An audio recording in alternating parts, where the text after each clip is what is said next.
All right, so today we're just going to take a few moments to finish out error handling, in particular error handling in Java, because Java it's a more modern programming language, and therefore it uses exceptions instead of defensive programming. Remember, with a C, defensive programming can be termed as looking before you leap, but with Java you can go ahead and leap, because what we'll do is we'll catch you, put you back up on top of the cliff, and then you can decide what to do. And that mechanism is called an exception. All right? And an exception is basically an interruption of the normal linear control flow. Something happens, and basically you try to do something dangerous, right? In fact, we use the keyword try here. You try to do a potentially dangerous operation, and if an error does occur, we'll go ahead and catch you if you fall, place you back up on top of that cliff, and then you can decide how to handle that error. Now, this has several advantages versus, defensive programming. With error codes, there's no semantic meaning to your code, right? What that means is that we were just using integers to communicate errors in C. Integer 1 means one thing, integer 2 means another thing. And even though we got rid of the magic numbers by using enumerated types and giving them human readable messages, there still was no semantic meaning with respect to the code. An integer was an integer was an integer. But with actual exceptions, we do have semantic meanings. Here are some examples of different types of exceptions. Right? We have a null pointer exception, an arithmetic exception, which is not the same thing as an input mismatch exception. So these are actually built into the types. That an integer is not a double is not an integer. Likewise, a null pointer exception is not the same thing as an arithmetic exception. We can start distinguishing between all of these things now that they have semantic meaning in the programming language. Another advantage is that often, if you use defensive programming, you have these large nested if-else-if statements at the beginning of every single function. Right, and that gets into this go-to-fail kind of style errors. If you've ever seen that before, go-to-fail, right? So for, I don't know, for at least 20 years or something, go-to-fail bug. Yeah, there we go. So for 20 or so years, I don't know how long it was, in Max SSL verification software, they had this go to fail problem. So you see here that it's doing a bunch of errors, right? If it detected an error of type 1, it went to the failure, I don't know, the block somewhere else. If it had a different type of error, it went to another type. If it had another type of error, it went to another type. The problem here is that they were not using curly brackets. So when you get down here and somebody copy-pasted, and there are now 2 go-to fails, what ends up happening? No error here, but then we immediately go to fail, right? Without checking this other thing over here. So there was a security bug for a long time, and it's because you have this big giant block of if it's this type of error, if it's this type of error, if it's this type of error, right? And so in contrast, you have you don't necessarily have that with exceptions. Instead, you just let the errors happen, and then down below you have the handling code, right? So it's a little bit different overall. Now, there are different types of exceptions in Java, right? In Java, all exceptions are a subclass of throwable objects. So there are these objects that can be thrown, right? Because we try to do something, it throws an exception, and then the other person catches the exception. So we have this back and forth thing. There are errors, and then there are exceptions. An error is mainly used by the JVM. That's not something that you do, right? And it's basically not something that you can ever recover from. For example, if the Java virtual machine runs out of memory, right? There's nothing that you can do. If the Java virtual machine tries to interpret Java 12 code, but it's a Java virtual machine for Java 6, it's going to throw an error because it can't understand the newer Java, right? Otherwise, in your user land, you guys, you can play around with exceptions. This is what you do in your code, okay? And even with there are several types of exceptions. We've already enumerated some of them. Null pointer exceptions, arithmetic exceptions, input mismatch exceptions. Null pointer exceptions would be true if you've got something null and you tried to do something with it. For example, let's say integer x is equal to, I'll just say this, it's equal to null, right? I'll explicitly say that it's equal to null. And then int y is equal to x plus 10. Hopefully this will compile. There we go. It compiles. But of course, it's not going to run y. What is null plus 10? Null or null pointer exception. You cannot take x, which is null, and marshal it into some value that can be added to 10. Likewise, we have an arithmetic exception. So let's go ahead and go with x is now 0. Right? And so int y is equal to 1 divided by x. Right? And the compiler will not handle this because it assumes that you know what you're doing.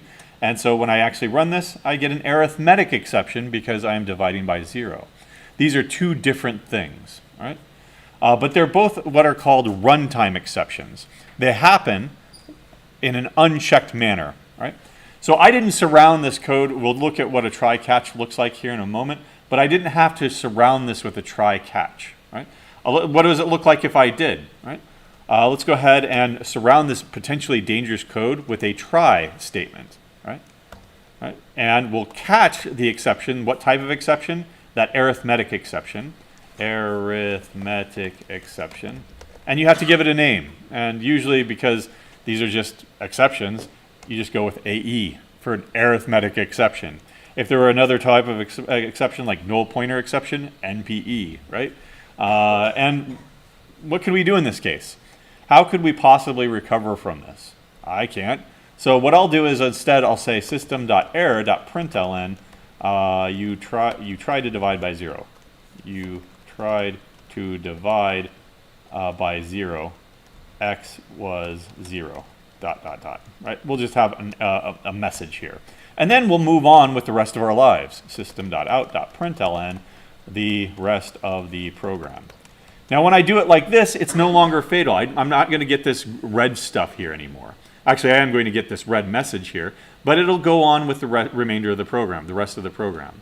Before, it did not do that. right? Before, it killed the program because I didn't catch this exception and handle it in some way, right? In this case, I have decided to catch it, issue an error message, and then move on with my life.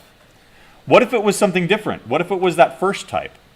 Int z is equal to x plus 10. And let's move x equals 0 down here, right? Now, is this going to be an arithmetic exception? Let's walk through it.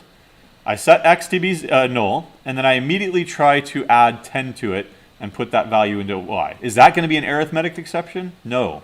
That's going to be a null pointer exception. So what happens is that it gets thrown at this line. It's not caught here because it's an arithmetic exception that gets caught there. So there's no catch statement for the null pointer exception. And it becomes fatal, and the program ends at line 26. Right? Yeah. Oh, save it. Okay, there we go. Save. Now this rest of the program message doesn't get printed because this ended up being a fatal exception. Right? So let's go ahead and catch it now. Catch null pointer exception. And again, you need to give it another name. I can't say AE. I could, I guess, but I'm mixing it up with the other one. So null pointer exception. All right? And I can choose to handle it a little bit differently here. Oh, okay. Well, I meant that null is going to be 0. Right? So I'll go ahead and say that z should end up being 0 plus, or here I'll set x is equal to 0 and then z is equal to x plus 10. That means I need to declare it out here, int z. So there. Right? I've got different code here. I'm not even going to issue an error message. I'll just say, oh, I meant that it should be 0. I'll add my 10 and move on with my life. Right? And in this case, the rest of the program happens. Why? Because there's no error. An exception occurs here. We jump down here, set it equal to 0, and set this equal to 10. Now the question here is, what about this line? Right? Actually, what about these two lines? Did they get executed? No. If they had gotten executed, what would have happened? An arithmetic exception. In fact, I'll prove it to you. System.out.println, line 23. Right, there we go. Is that going to get printed? No. Because again, what happens is it's an interruption of the normal control flow. Normal control flow is top to bottom. First command, second command, third command, etc. What happens here is that an exception is thrown and interrupts that line by line execution. We jump down here to where we catch a null pointer exception, do this code instead, and then move on with our lives down here. Right? So let's go ahead and get rid of this line and show you that now that the null pointer exception is not thrown on this line, we will end up with that arithmetic exception down below. Right? It was 0, whatever. Right? And then we just choose to issue an error message here and then move on with the rest of our lives. In other words, the order here is important, right? Or the order here is more important, actually, right? But the order here is also important because, like in a general if-else-if statement, you can always add a catch-all down here. If any other type of exception occurs, exception E, right? Then we'll go ahead and handle it here. And here I'm just going to system.error.println exception occurred, right? And I don't know what it is, so I'll go ahead and so e.print stack trace. Right? That way, a debugger, or later on, you can see where did it occur. This function called this function called this function. Remember that stack idea that we introduced, right? It'll print that entire thing of this function called this function that called this function, so you know exactly where it occurred. And then I will choose to exit with an error code of some sort. Right? I'm going to go ahead and make that a fatal exception. Now when I run this, of course, I'll get the original divide by 0, and then we move on with the rest of our lives. Let me go ahead and try to force another one. So for example, let's see. Let's go ahead and string s is equal to hello world. There we go. And if I tried to do integer, or int xyza is going to be equal to integer.parseInt s. Oops, there we go. All right. Now what's going to happen there? Can you parse hello world as an integer? Nope. So what's going to happen is the one that I mentioned before, an input mismatch exception, or something like that. I forget exactly what it's going to be. So we try to do that on line 20. It's not an arithmetic exception. It's not a null pointer exception, right? And it's just more generally an exception. Right? So let's run this and see that an exception occurred. A number format exception, sorry, not input mismatch exception. A number format exception occurred on this line right here, right? Well, what happened is I didn't specifically catch that specific exception. And so what happened is this catch-all caught it, right? Because it's a different type of exception. We ended up printing out this message, a full stack trace. There it is. Oops, cancel that, right? On line 22 of demo, that called parseInt, issued this number format exception, right? These are even clickable. If you click on them, it takes you to the line that it occurred on. You can dive down deep into the Java code and see that it occurred there. That called that, and then finally we threw a number format exception here because it was not a digit, right? One of those things, the first thing we saw was not a digit, right? You don't have to go that deep into it though. And then finally we exit, meaning that we never actually got to the rest of the program. Right?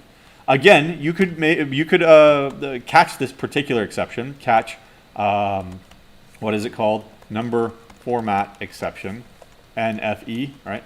And then do something else. Now, I'm not doing anything right now, so what's going to happen is that the program is going to continue on as if it didn't even happen, right? You can choose to catch something, but you don't have to, right? And if you don't want to, then you end up letting it be fatal, right? That's what's called an unchecked exception. Unchecked exceptions are exceptions that you may surround with a try-catch, or you may not, right? It's your choice. It's your choice on whether or not to do that. That's a runtime exception. However, there are other types of exceptions called, exception up here. I should have indented that. Let's go with that. There, exception. This is what you, no, that's not what I want either. Sorry. All right. So non-runtime exceptions, other exceptions are checked exceptions. You are forced to surround them with a try-catch block. Otherwise, the compiler will not allow you to compile. This was a mistake 25 years ago when Java was created. Right? And you know that it's a mistake because no other language has ever done it since. No modern Java library has ever chosen to use checked exceptions. And actually, there is one other programming language, C++, that has checked exceptions, but they're off by default, and nobody uses them. Now, why is this a bad idea? It goes back to, say, C. Do you exit as an error condition? Like, oh, okay, you gave me a square root of -1. I'm going to go ahead and exit the program. Nope. That takes the decision-making process away from you. By using checked exceptions, it took the decision-making process away from us. Right? We're forced to surround it with a try-catch. And so what you usually do is you surround them with the usual way of handling them is catch and release. Right? So if you've ever heard that term before from fishing, you catch them, you don't intend to eat them or anything or keep them as a trophy or whatever. And so what do? You throw them back. Right? You catch and release. So, for example, let's come over here to the exception, and let's change this so that we're not exiting. Instead, what we'll do is we'll say throw new runtime exception, which are not checked exceptions, and I'll surround that exception with an E. Right? I'm catching it, and I'm rethrowing it, or I'm releasing it. Now, no matter what type of exception that was, it's going to be fatal, right? Because if I can't anticipate that, there's no way to recover from that. Right? In fact, Java's documentation contradicts itself. If you read their original rationale for this was, you should use a checked exception when you can reasonably recover from the error. But if you look at the checked exceptions, file not found exception, how can you recover from a file not existing? Right? Bad password, oops, that's all right. I don't need that. Or no network connection. How can you reasonably recover in software from a network being unavailable, right? In other words, there's no way that you can recover from any of these things, which is why it was a mistake 15 years ago. We're still forced to deal with it today. For example, we've seen it before, haven't we? Scanner S is equal to new scanner on system.in. Does that throw an exception? No. Or checked exception? No. I can show you one though. Okay, no, it's not. So I'll show you one that's a checked exception. File F is equal to new file. Is it going to be? New file. I don't know. Data foo.txt. There we go. And let's import that. And I think actually this probably doesn't throw the exception. No, what is it going to be? New scanner. So now I can create a scanner. S is equal to new scanner based on that file. We'll get to file IO here in a few weeks. But now, there you go. Right? It's not compiling, is it? Why? Unhandled exception of type file not found. Right? So what I'll do is I'll surround this with a try catch. The decision making process was taken away from me. I am forced to surround this with a try catch, and I am forced to deal with it somehow. My solution will simply be to catch and release and rethrow that run as a runtime exception. Now the runtime exception is an unchecked exception. It's an exception that does not have to be surrounded with a try catch. Right? So this is the way with dealing with old school Java that still uses checked exceptions everywhere. And again, it was a mistake. It's proven to be a mistake because nobody uses these things anymore. We still have to live with the legacy though, right? Because Java bends over backwards to be backwards compatible. Right? We don't want to break 20-year-old Java code. Right? So there's your checked exception. Right? Any questions on this so far? No? All right, I'll put this into the notes so that you have it. But that's basically how Java does error handling. It's through an exception process. Most modern programming languages will use exceptions. Even dynamic programming languages like Python has exceptions. PHP, JavaScript has exceptions. They're all unchecked exceptions, of course. C++, C#, everybody has exceptions. C does not have exceptions, though. All right, so let's go ahead and get rid of this. And let's start on a new topic. And that new topic, let me split that right. And go ahead and mark down.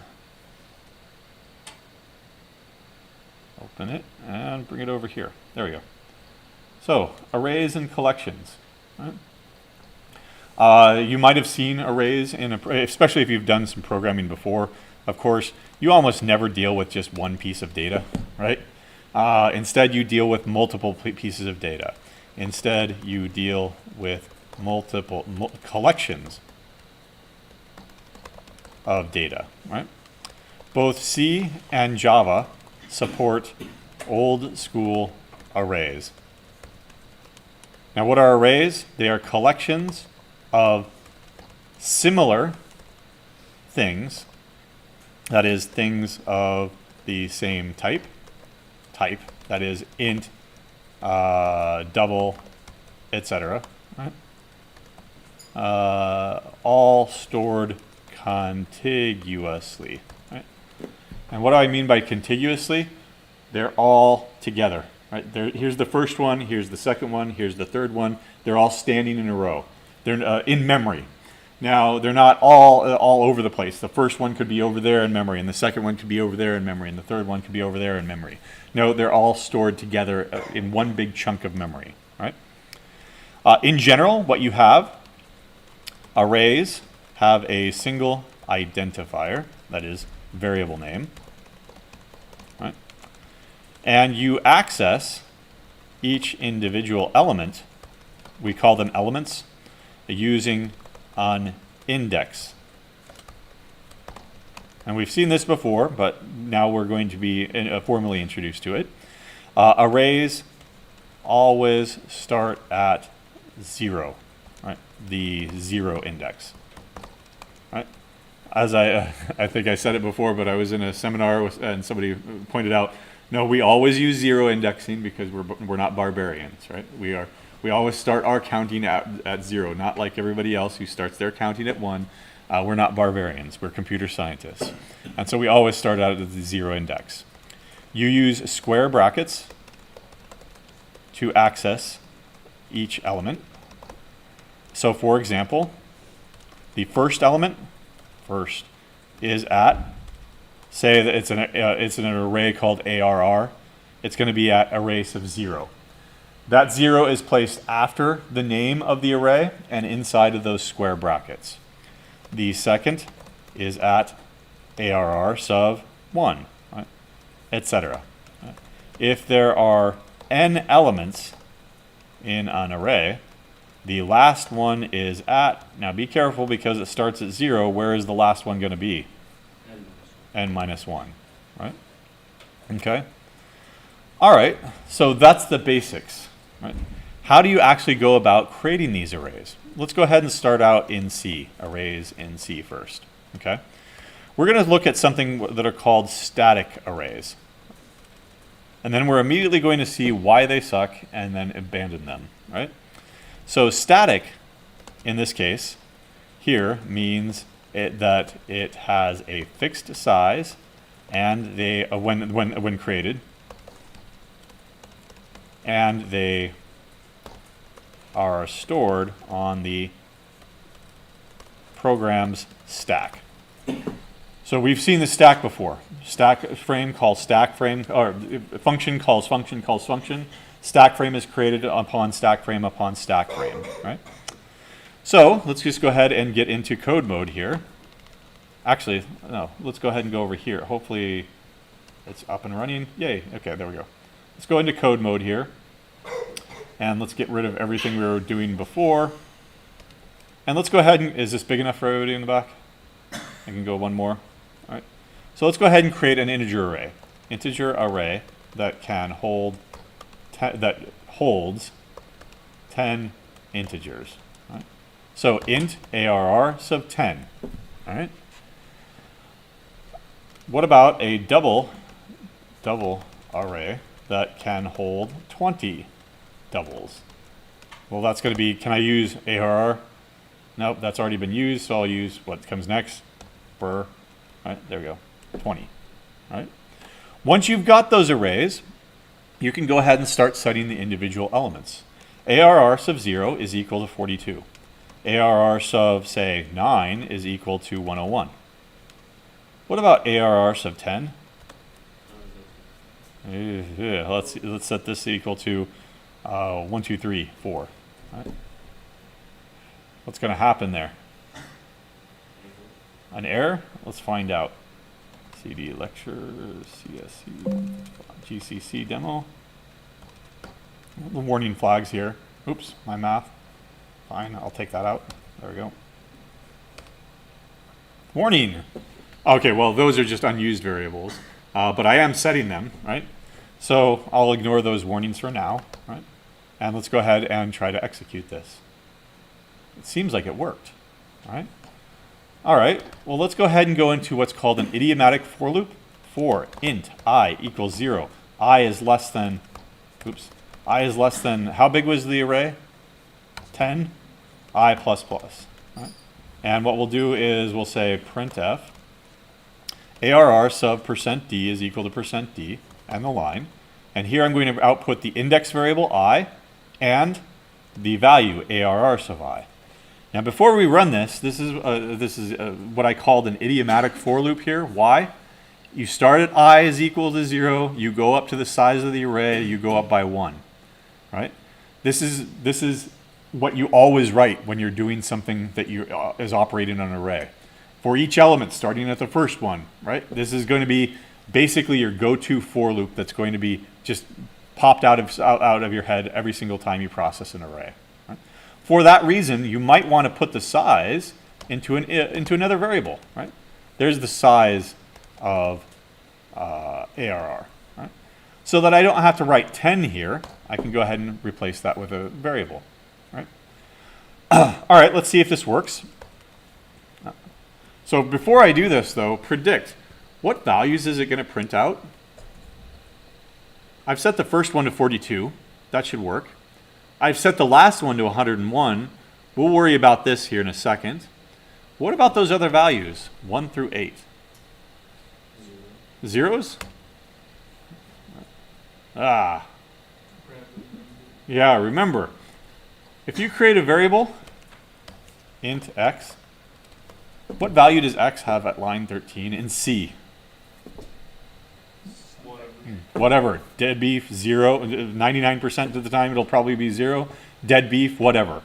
Here, we're starting to see the consequences of that non-default value, right? The second one is some weird number. 42 is correct. 9 is 101. That's correct. But now we've just got a bunch of garbage. It's whatever was in the stack to begin with, right? It was whatever was there before, right? So this will be pure garbage, right? There are no default values. There are no default values for arrays, right? Likely garbage, or remember, dead beef, right? And that's going to be hex speak, right? Dead beef values all over the place. Now my next question here is, what about that last one, right? Where we set it to 1,234. What I'm going to do is I'm going to increase my printing here to go beyond the array, right? Run this again, A dot out. It is 1, 2, 3, 4. Think about why this is. Where did I say that that stack was being stored? In the stack, or where this array is being stored, I gave it away. It's being stored in the stack. The stack belongs to me. I'm the program, right? I've got stack frame on top of stack frame on top of stack frame. In main, that array is being stored right here. Well, what else is being stored there? Whatever else. And so when I go one beyond it, I'm only screwing up my own memory, right? We're only screwing up our own memory. Maybe we'll get away with it, right? In fact, we did get away with it, right? But if we're too careless, say setting it of -1 equals to 4, 3, 2, 1. Let's see if we can get away with that. Nope, we didn't get away with it. Right? What really happened there? Yep. So something really weird happened there. I'm glad that this happened because I've never actually seen this before. What do you think happened? I screwed up my own memory. What memory do you think I screwed up? Something in front of it. Yeah. In particular, what? I screwed up n, the value of n, which is why when we get down to this for loop here, it tries to go beyond 10 because we set it equal to 4,321. At some point, though, it gets to memory that doesn't belong to me, or it goes beyond the stack or something like that, and finally it says, nope, I'm stopping you at that point. You cannot go beyond that memory because that memory does not belong to you. You can screw up your own memory all you want. I don't care. All right, I'm the operating system now. It's your memory. I gave it to you. Screw it up as much as you want, but at some point, it's going to end up being like this. Right? So, don't do that. Right? It'll compile. It'll run. You'll end up screwing up your own memory, and eventually you'll end up screwing up memory that doesn't belong to you, at which point your program gets killed and is done. All right, so let's restore this. All right, let's go ahead and see if this is back into a working condition now. Yes, it is. So if I want default values, I need to set them. Right? There are no default values for array. It's likely garbage. So you need to set them. Right? So I'll go ahead and go into a for loop here and then say, for each one, what I'll do is I'll set ARR sub I to be equal to, I don't know, 10 times I. So that now when I print them, what values will be printed out down here? 0, 10, 20, 30, dot, dot, dot, all the way up to, and the last one is going to be 90, right? So if you have a particular value that you need to set these to, then you need to set them to it, okay? All right. So this is I'm going to go ahead and bring this over to the notes here. and discussed that this can be very dangerous, right? Again, because you can easily get into memory that doesn't belong to you. Since static arrays are allocated on the stack, they are stored within the stack frames. Is that big enough for? Let me increase the size a little bit. And let me give myself some more room. I usually do that so that it snaps to the top. There we go. I'll give myself some padding at the bottom there. All right, so so the stack space is very limited, right? In fact, it's 4 or 8 megabytes, or maybe even kilobytes if you're in a small system. So, for example, let's come over here and show you the consequences of that. Let me go ahead and get rid of all that. No, I want to set them all. Right? So, for something that's only of size 10, that's not a big deal, right? Int n is equal to 10. There we go. Right? Why? How many bytes are in an integer? 4. So 10 times 4, that's 40 bytes. Right? That's easy. Right? Modern computers have plenty of space for that. But now let's go up to 1, 2, 3, 1, 2, 3. There we go. So 1 million. Right? 1 million.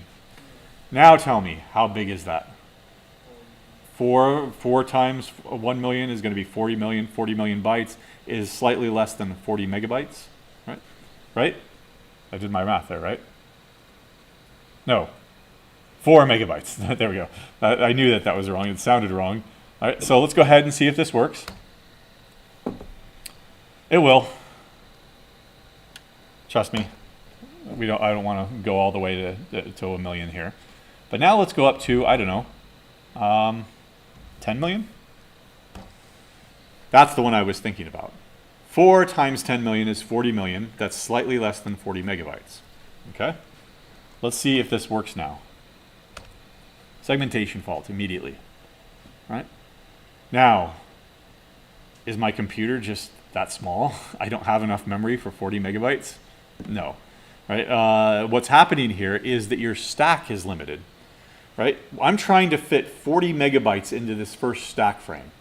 That would be like function call, calling function call, calling function call, calling function call, and eventually you reach the stack limit.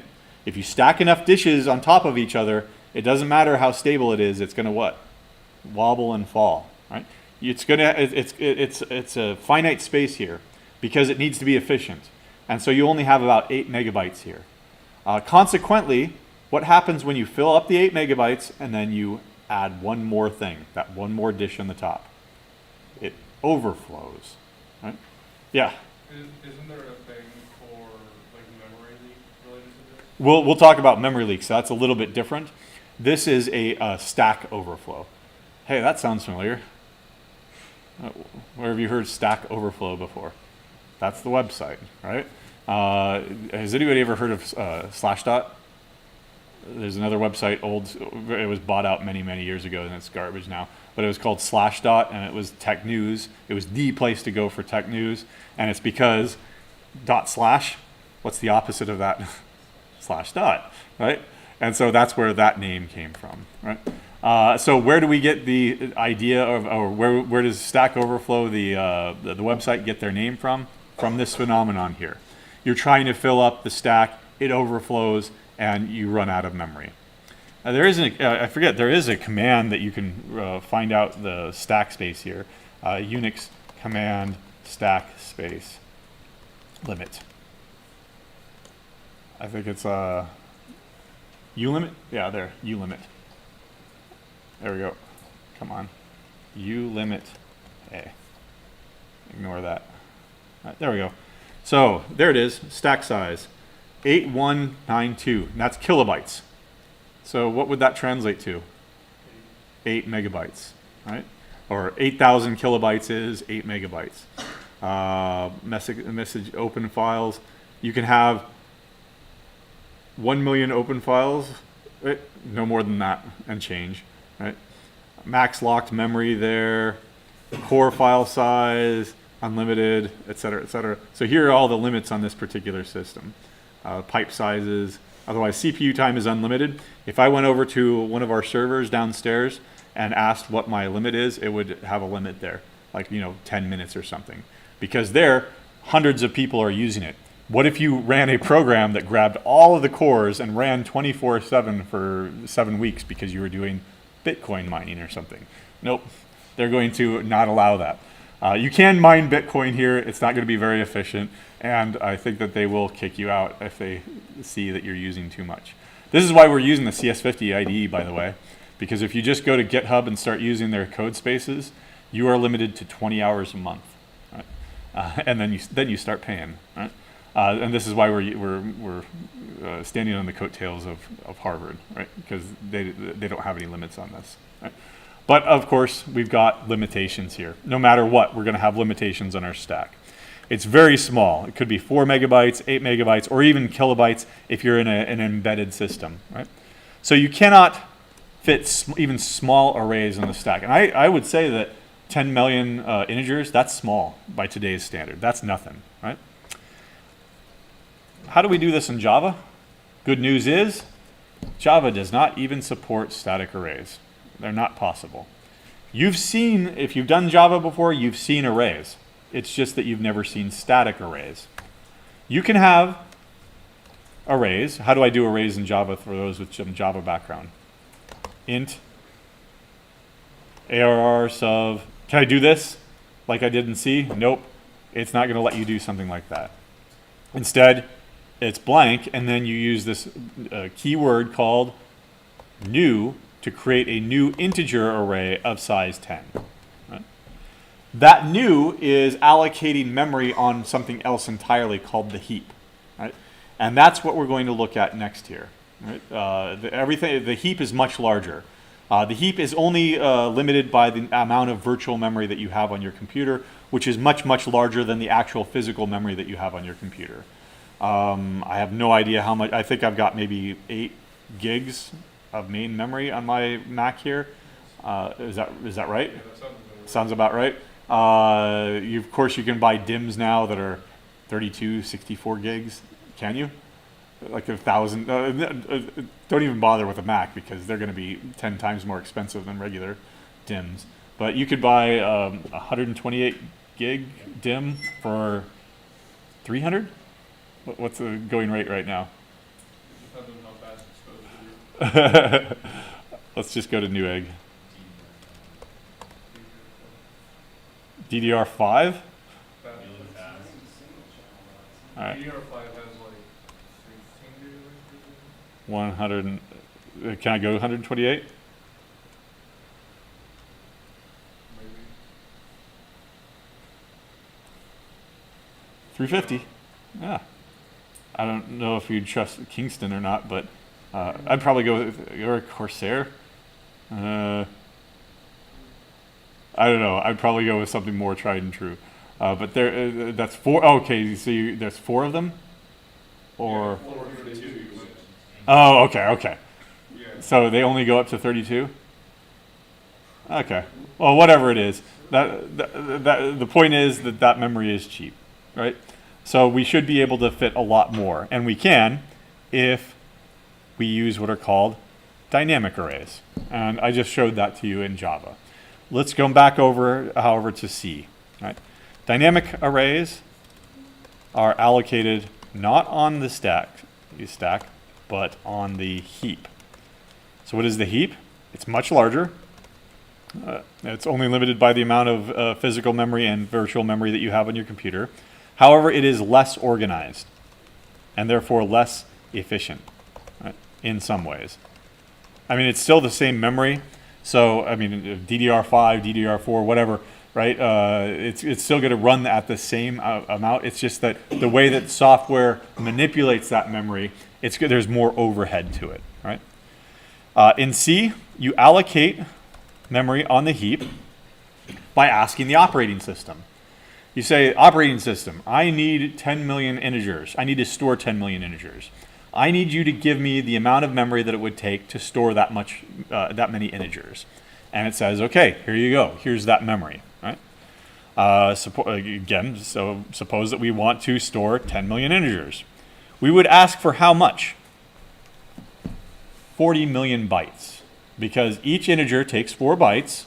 We multiply that by the number that we want, and then we tell the operating system we want 40 million bytes. Right? And to do that, you use this function called malloc. It stands for memory allocation. Okay? We're going to introduce the signature today, and then we'll review it on Wednesday, and we'll actually use it on Wednesday. So here's the signature along with an explanation.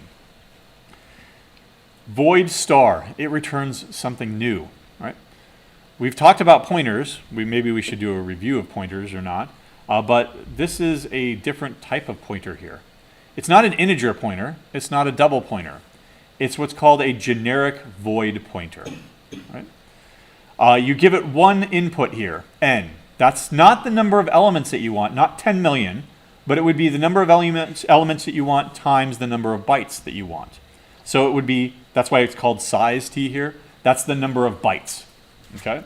You need to do that calculation yourself, 4 times 10 million. Again, the return value here is a generic void pointer. A generic void pointer is a raw memory address that can point to anything.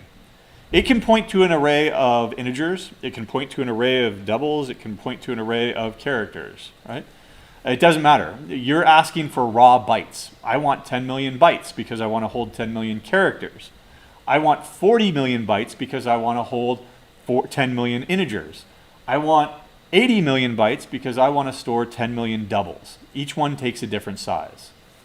But we only have one function that allocates them. The return memory address can be used for whatever you want, right? Because it's a raw memory address. Here's your chunk of memory. It's your memory. Screw it up as much as you want if you want to, right? Do whatever you want with it. Yeah? Could you also use this to limit the memory usage of a program? That would be at a higher level. I mean, you can always say, like put a limit on yourself and say, I'm never going to allocate something more than 10 million. And by checking, is n greater than 10 million? Oh, nope, quit or something like that. But otherwise, like the actual rules, right? That's done at a lower level like operating system. And you can limit, just like you can limit CPU time, you can limit memory usage. In fact, Java is throttled on one of our servers because Java is a memory hog, all right, and it tries to allocate way too much even if it doesn't need it. And so they throttled Java back on the CSE server. But when you get the pointer back, you can make it point to a proper integer array or a character array or a double array. Right? Just really quickly here, since we do have 5 minutes, let's go ahead and change this program here. Right? So remember that it was 10,000. I'm going to, or 10 million, excuse me. I'm going to bring that up here. I'm going to change this to a pointer instead. Right? Now, once again, what is this pointing to at this point? Nothing, dead beef, void, null, right? It could be anything. I'm going to make it point to a valid memory location by calling malloc. Please allocate enough space for 10 million integers. Now normally, what you could do is you could just say 40, 1, 1, 2, 3, 1, 2, 3. Hope that you smash that 0 key enough times. But that's gross. Do some math here. N times 4. Now that's a little bit less gross, but that's still gross because 4, that's a magic number, right? In fact, you can go onto another system and integers suddenly become 2 bytes, right, if it's a really old school system. Or some weird system, I think from Hewlett-Packard or something, where integers were like 3 bytes, right? What? It's weird, right? Now, almost universally, it's going to be 4 bytes.